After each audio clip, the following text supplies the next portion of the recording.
Ça y est, c'est officiel, Xbox a enfin officialisé ces deux nouvelles consoles qui devraient sortir bien entendu en fin d'année 2025. Par contre, attention, personne n'y s'y attendait.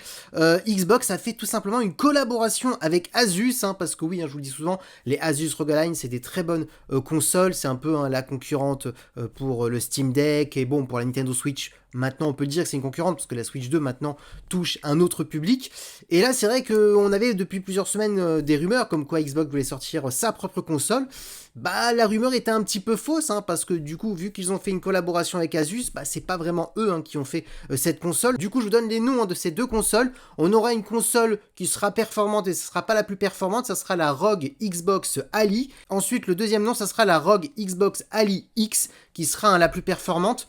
Les tarifs, on est à 599 € pour la première version et pour la deuxième version, pour l'instant, il n'y a pas vraiment d'officialisation en termes de tarifs, mais on parle qu'on serait dans les alentours entre 800 et 900 €. Les perfs, 16 Go de RAM pour la première version, 24 Go de RAM pour la deuxième version, processeur AMD, ça sera le Ryzen Z2 pour la première version, et pour la deuxième version la plus musclée, ça sera la même chose, sauf ça sera la version extrême.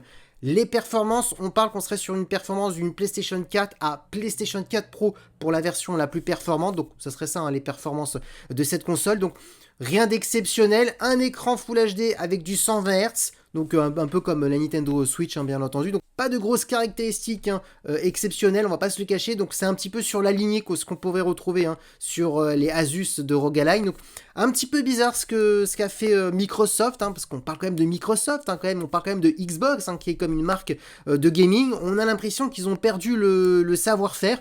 Ils auraient pu faire quelque chose vraiment de très personnel et d'essayer de titiller le marché des consoles portables. Non, ils ne se sont pas vraiment embêtés. Ils ont juste fait une collaboration avec Asus. J'aimerais bien connaître votre avis sur ce qu'a fait, bien entendu, Xbox avec Asus.